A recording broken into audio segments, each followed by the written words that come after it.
cientos de personas normales y corrientes han informado acerca de encuentros en la tercera fase, pero los relatos de secuestros realizados por humanoides resultan aún más sorprendentes. Son los humanoides ocupantes de los ovnis y los propios ovnis, simples imágenes proyectadas para que testigos sensibles las vean. Quizá estas proyecciones se propongan poner a prueba las reacciones de determinados testigos al control hipnótico, y quizá solo los sujetos menos sensibles, los que experimentan un trance profundo, informan acerca de sus encuentros, y por supuesto, aquellos que no son sensibles al hipnotismo no tienen ningún encuentro del que informar. Pero para aquellos que son susceptibles a hipnosis, los sujetos del trance profundo, la historia puede ser muy diferente. Muchos testigos de ovnis o de sus ocupantes humanoides han sufrido amnesias temporales inexplicables. En los últimos años se han obtenido testimonios haciendo recordar estos lapsus a sujetos en trance profundo. Bajo hipnosis, revelan frecuentemente que sus mentes han sido manipuladas por quien quiera que controle los ovnis, hasta el punto de haber sido secuestrados mentalmente, quizás con propósitos experimentales.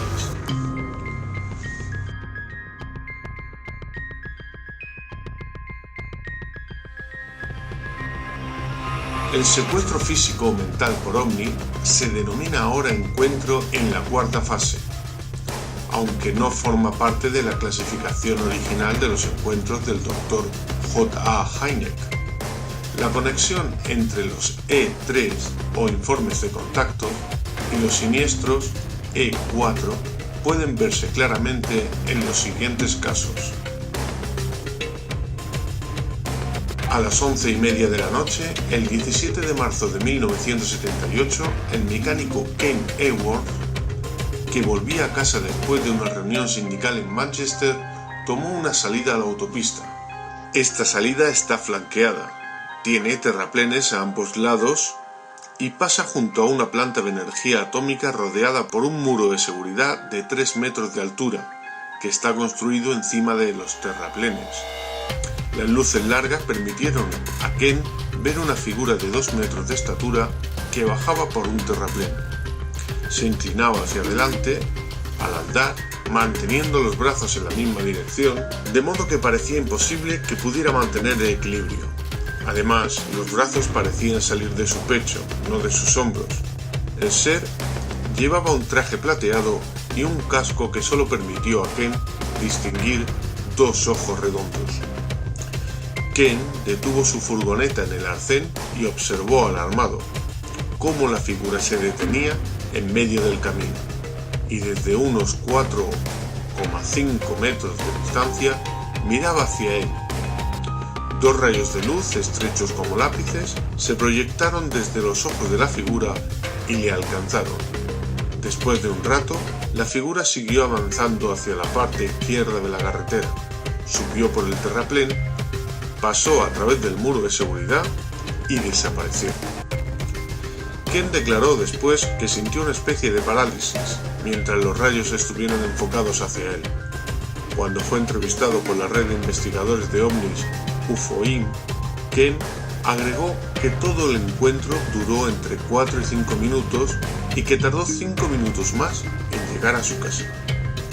Sin embargo, su esposa estaba segurísima de que había llegado a casa a las 12:30 y no a las 11:40 como era de esperar. Hay un lapso de tiempo sin explicación. En este caso no se menciona ningún ovni, pero no sería extraño que hubiera habido alguno por los alrededores.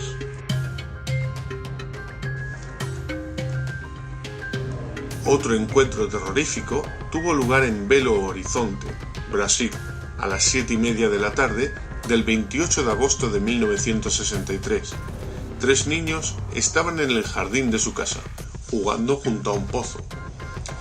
Vieron un objeto esférico que flotaba en el aire, a unos 5 metros sobre el jardín. Era transparente y estaba iluminado por dentro, de modo que pudieron ver a sus 4 ocupantes, sentados en taburetes. Uno parecía manipular un panel de instrumentos y todos llevaban ropa parecida a la de los buceadores. Uno de ellos salió por la parte inferior de la nave y descendió, inmóvil y erguido, entre dos haces de luz amarillenta, andando con decisión y balanceando los brazos. El ser fue hacia ellos, miró a los niños con su único ojo, hizo algunos gestos con las manos, emitió extraños sonidos y después se sentó en el brocal del pozo. Uno de los niños luchó contra la parálisis que sentía en presencia de la criatura y logró tomar un ladrillo. Instantáneamente el ser emitió un rayo de luz que salía de su parte central hacia él y el ladrillo cayó de su mano. Después de hacer más gestos, la criatura se alejó y se elevó flotando por el extraño rayo de luz hasta la nave. En ese momento se produjo un gran resplandor y la esfera se elevó por el cielo oscuro. Liberados súbitamente de su extraña parálisis, los niños corrieron hacia la casa llamando a gritos a su madre.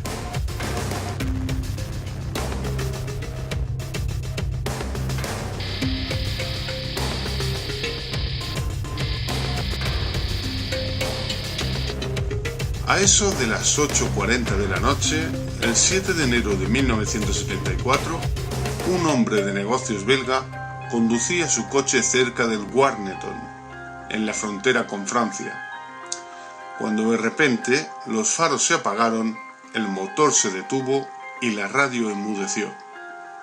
Puso el freno de mano y vio en un campo a unos 150 metros de distancia un objeto parecido al casco de un soldado inglés, apoyado sobre 3 patas. Entonces, sintiendo un temor creciente, se dio cuenta de que 2 extrañas figuras se acercaban a él. La más pequeña, que se parecía al hombrecillo de la publicidad de Michelin, llevaba un casco redondo, tenía ojos como canicas y un tajo en lugar de boca. La más alta llevaba una especie de uniforme, un cinturón con balas y un casco cúbico. Sus caras parecían idénticas. El ser más alto abrió la boca y el alarmado hombre de negocios sintió una conmoción en la nuca y oyó un sonido modulado. En ese momento apareció otro coche a lo lejos. Los 2 seres se volvieron al unísono y se dirigieron rígida pero ágilmente, haciendo movimientos idénticos y sin que el abundante barro le molestara, hacia su nave donde se reunieron con una tercera criatura similar. Todos entraron en el objeto, las piernas de la máquina desaparecieron, se elevó y se esfumó, justo en el momento en que el otro coche llegaba al lugar. Si otros informes detallados y diferentes narran casos de proyecciones, ¿cómo las hacen? En un artículo publicado en la Flying Saucer Review de 1980, J.G. Adams consideraba algunos rasgos de otros informes sobre humanoides en los que estos solo eran parcialmente visibles y a los que se pueden agregar el caso de Oscar Iriart, en Argentina, quien quedó intrigado al ver que los seres que encontró en 1968 tenían únicamente piernas transparentes. El señor Adam hace una lista de seres que han sido vistos de pie en el aire, otros que se deslizaban sobre el suelo, los que aparecían rodeados por un halo y los que se desvanecían o desaparecieron bruscamente. Todos esos fenómenos, dice, son rasgos típicos de hologramas. Técnicamente tenemos la posibilidad de proyectar en el espacio abierto un objeto que sea visualmente sólido, usando un rayo de luz, especialmente un rayo láser, y una lámina transparente que contiene la imagen y no tiene por qué ser tan grande, con la imagen resultante de la proyección. Anomalías tales como las imágenes parciales pueden ocurrir cuando el rayo es oscurecido. Los humanoides observados con tanta frecuencia serán producidos por una variante de la holografía que tienen la posibilidad de penetrar en la mente humana.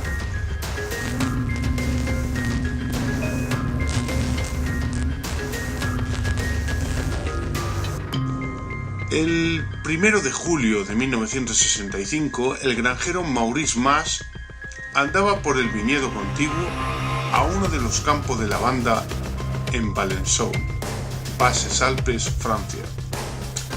Cuando vio en el campo un objeto que tenía la forma de un balón de rugby y el tamaño de un coche Dongfeng, cerca había dos seres pequeños, descritos como del tamaño y la complexión de un niño de 8 años, que estaba recogiendo flores de lavanda. Mace se dirigió hacia ellos sin vacilar, pero fue visto por una de las criaturas que lo apuntó con una vara. Quedó inmóvil, paralizado. Cuando las criaturas volvieron a su nave, lo hicieron subiendo como burbujas por un haz luminoso. El inmovilizado granjero los vio a través de las paredes transparentes de su máquina. Hubo un ruido sordo. Las patas de la nave giraron, el objeto flotó, alejándose, y acabó desvaneciéndose a 20 metros de distancia. Parece significativo que las características faciales de las criaturas de Valensole fueran similares a las de los seres que participaron en un clásico de E4, el secuestro de Betty y Bernie Hill en New Hampshire en 1961 para un examen médico, y de los que secuestraron a Antonio Villas Boas en Minas Gerais, en Brasil, en 1957, para examinarlo y llevar a cabo experimentos sexuales. A medida que disponemos de más informes, han empezado a surgir de ellos fascinantes parecidos y pautas de conducta humanoide, incluso en casos en que testigos no conocían las historias de otros contactos en otras partes del mundo.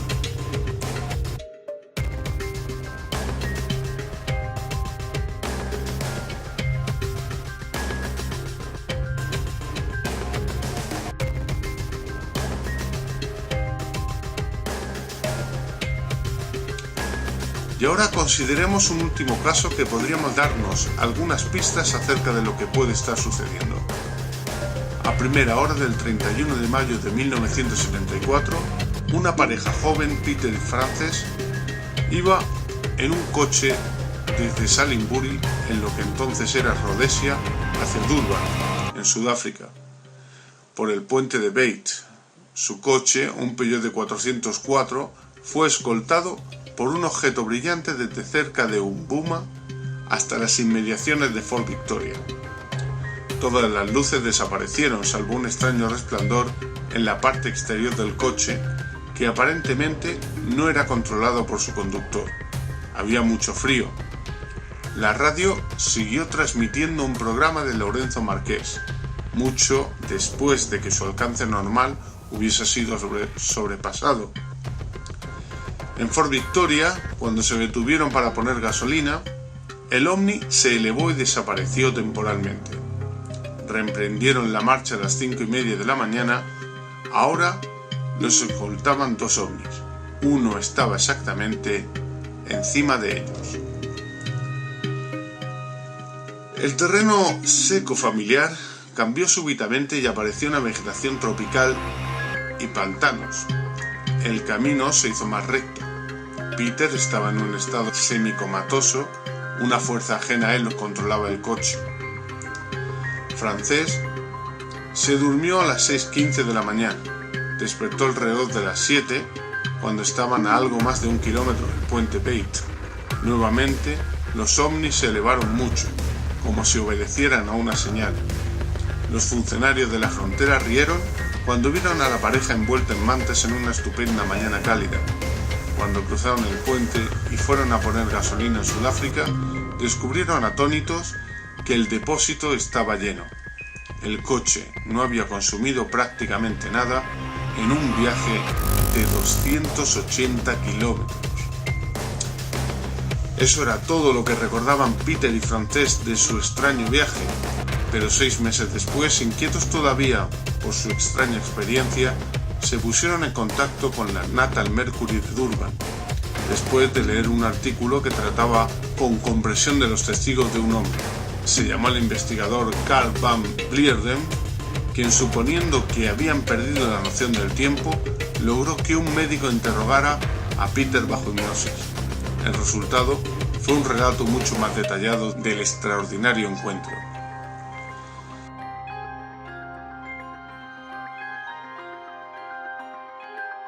De acuerdo con este, cuando dejaron atrás Fort Victoria, el ovni que estaba encima de ellos envió rayos de luz sobre el coche y usando la radio lograron controlarlo.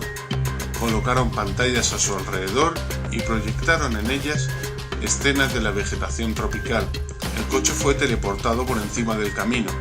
Peter sintió lo que iba a ocurrir y luchó mentalmente contra la invasión.